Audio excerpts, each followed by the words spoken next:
no odo lobo vale ya ola yo be awusato fifia osubo dona lobo awulobo na ha lan come aha enti no be apompo fia medela be ni so ko npo mi vale chose mi mi yabe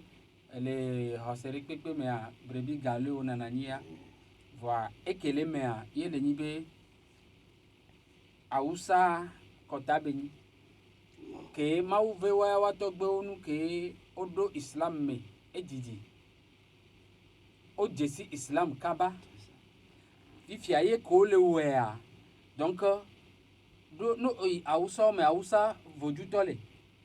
awusa church tole ken gboye awusa musulman le Nigeria no ya dudelo yana be Josh odona awulobo nyo de base ke obu pona awusa do odona le odona wo ina church ke wa kota ke benya ojo so kota be nko ojo so le na America subo ele posigere ke Yesu Kristo Maria be gamea ke be yi ba ya ola ko be le odona no nenema putututu Paul kudo Barnaba odonwa lobo vale idene ye vodu todo le oyono be les adorateurs de la déesse Astarte wa we po le oda lobo vale ko be o Christo ba mewe yaolo obe c'est pour la première fois zigbanto ko yo Christo to bo ni Christo to vodu to we po le oda lobo c'est le que Yesu dona lobo o la ponya ti won le do lo ba gbale me Actes des Apôtres chapitre 11 verset 26 e comme le nibe et nous que convaincre na mo le nibe mim pona mpola ya mepo miabe miagbo miabe didi no la ya me ne mi ja pompona wa mina so Coran be pupu itegbero dino mina so Bible be pupu itegbere dino no mu yi se Coran cha alo se Bible cha wa ne beni de konu wona mi gba tena egbero di so kudo miabe de konu ti mina so de mi no donc enu ke penara monti yo se na nyati ke mi le gbon yo de na Islam me agboso so me a ele nyi walo donc ojato na mi be Islam muni Hausa toto muni Arab toto awo Islam muni Hausa toto muni Arab toto ye ndi kanji magba kole fiele nyamero gbonabe mile o religion importée e gomele ni be o kokko so arabo be dume so vai amedo be kota be no mi vale o voa ke maule nto be ganyanyemi ye bele jibe ya dende so fion agbeto pomivia ameke ele Quran dasi ala meke ji odidi Quran doa amea mietro yiwa pata wato gbe kele ni Abrahama ya kwedo disibe Abrahama eni Mésopotamie toy Arab Mésopotamie fifia Abraham wa edivia meve Ismaël ku Isaac fifia Ismaël me ye Islam vale tole Isaac me ye christianisme vale tole miana pore ke no le ro va ora Isaac ku Ismaël a hosere ko wele ni wa bobor ma obesete va ken bole jaso Quran sona Muhammad sallallahu alaihi wasallam ya kwedo disibe ina kwedo disibe Abraham ke tite sobe dume Mesopotamia yovo be dumea eva Africa ba de Africa nyonu de ka ko na be Hagar amedola to na be aobe muni debedeo va no oyagbale amea le Genèse 16 verset 1 ça 3 o le globe Sarah le globe comme Dieu m'a rendu stérile je te donne ma servante pour femme peut-être aurai-je un enfant à travers elle ebe ke mauna eni ekonoa maso gbovinye no dea no de gbovinye mbe ne be jezaro de viadio no odea ne be divia bani tonyi le wa be se me won edelese gome nous que tu la gba be delese gome no tro ya gbale me le Genèse 26 à partir de verset 5 so ya o le gbona mi be Abraham e wodo ma be se oji keke e wodo be se oji keke ne benyi be enwa kenyi agojene a o ma gbole nkogbe be e wo e zoro mo be sedio fifia devi ke to le wa me go me be yovo va de ameibo o so di metis Ismaël la fifia e me Muhammad sallallahu alaihi wasallam tole ke wa go me le ni be ameke o le gbon Quran be nya alo ameke di odidi Quran doa kudo ameke di odidi Quran doa Africa to la yebe ela Africa to be nyine nya nyine ovie ni Africa to be nyine ovie yovo Ismaël yovo ya waya ola ocho wa be vie va mi anyine e go mele be e vile to hole no hwe yen ti korare e le me bo le yo bo Allah manam akpe leke mi brona na me yo tu na c'est-à-dire nyake yo brona hi ola sotuba yi ola do islamé o enya kame la so do islam me a enya wa eye po jokudo hihia enya ti ko la so do islam me a enya ti ke joku hihia ye enya ti wa de kantie ma u don be prophète o keke va nyi hia mero do enya ti wa o la po be na me anlo esenya ko ogbro ye enu anyoe be ya do islam me a ende kaka o la tone be ne wa o la te tone be ne kwa lo via iji nkare jibe mimle kwa mi over ne mi le Facebook a mi la suivre mi direct no po apen konyi Suleiman Dimajoa ola no kwa mi direct ola call dusiba lo via iji alo vire benyi ke na me wonde no jabe kporo ko ji aye ko la de to e ko mele nyibe enya ko le gbale soka ka jime no no ja fion de chacha alo vi wa ko vi ko kwa lo wa iji ya funu mo le ja pon podele enya ti ko ja gbora be ashhadu e ga mudida se Allah ilaha be maude pepe mu le wasu bole nyate pepe illallah ne mani maude kaw wa ashhadu yem badida sebe anna muhammadan rasulullah badida sebe muhammadan maupa metodoy enyati wa kebe bron eye pepe le yesu be gama mosodo na hosea me ola pele Jean 17 verset 3 me yesu le blabere or la vie éternelle c'est qu'il te connaît toi le seul vrai Dieu celui que tu as envoyé Jésus-Christ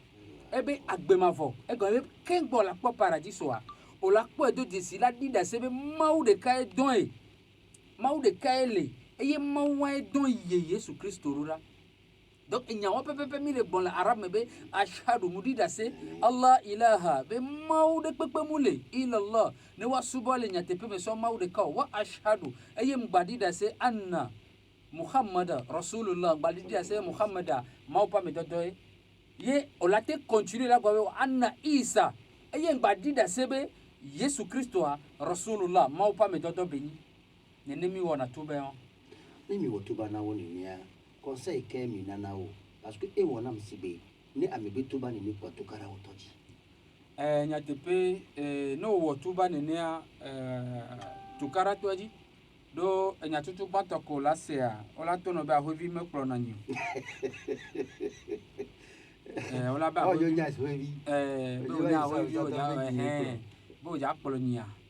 wa mi apa egambe kemi de me na obe islam amuni enyi plo ha be nyi wa funu me amesu bo se gomele won wa e ba vena me be skafla sokuro ende o ke amedo senale ejuta antia ola be we ve do ame obe hamia amedo gbona be o be nyami agbona me kwa mi gba so na kone miami kope o me kope vovovo kope vovovo me kenya na yi kope me ko mbiom nya wapo obe na me kwa mi gba so na atro so kone ken gbaladi afa no to o la senu ye mi be awo nyanto mi po ba klala he akpo mi so bla na me avoke gba po wa vo pata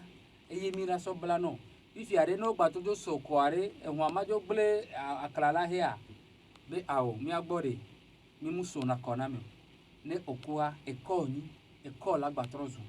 fifia nono menyo to ele nibe a prendre contact kudo ape joso pe ozerika yenti ne oyisigbe amerika ole agbale ale gbana mi be Yesu Kristo ekua ola po edo jesibe ko bola di omdi kwa daka obla no he ne po so daro fike o dero kengbo e minyare ke histoire o yido donc so gbere ke ade ke mawo gbobo ne wa la ekomi na gbatrozu nene miabe tuba be nyawa nene be va inawa ammi po difficulté o sugbon nene be nuome wa mawo po emi yona eye cha pepe na rumianti le pobe miabe do le sen ele subo no kentia ne ole do tukara ya alo leke amole bronso nya on tia leke miti wona e amoba no na islame ye olina kele mi kaka beleka gbe awacha va no gbon ma onya na me parce que o trozo amedo ko le sur le wa be no no mi Allahu akbar enya ya nyom ke mja gbronya de ke mu jema gbron e go me le ni be le mia be azoli o me kafla mi va do kopere me ke amo tuba va huno de be sorocha e tuba fifia huno be soro le be tuba me e biominya mi denu mene ebe jojine be akpasato hono recado wa ora eye pona de na vena viole tuami ye be long e sonu pata dare be so gbejia ma de capo le gasubo o so be le opaga ye parce que amesa me nyari ke vous doit be nya sena une le tuame do fifi a présentement le be le islam adoa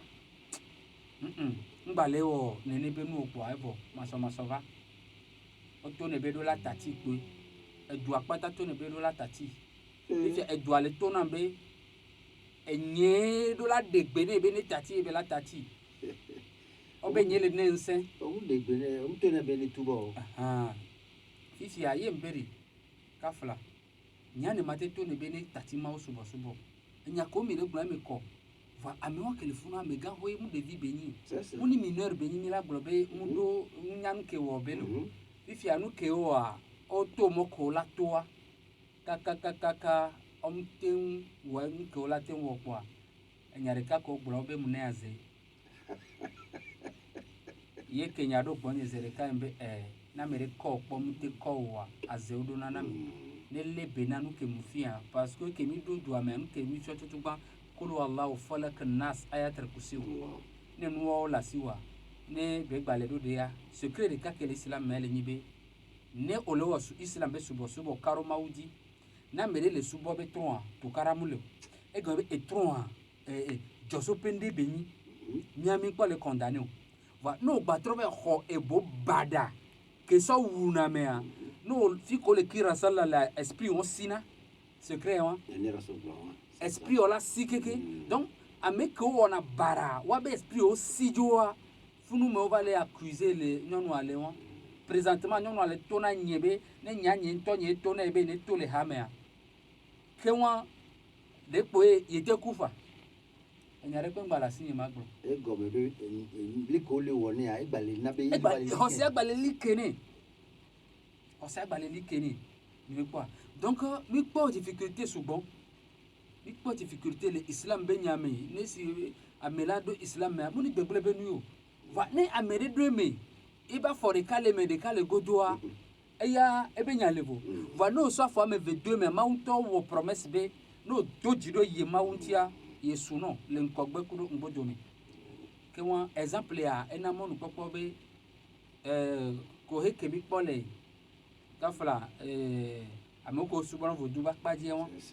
fo ameko ni christianisme ba paje a besi agbe a enyawo hame ahwe vi me pro na nyo wa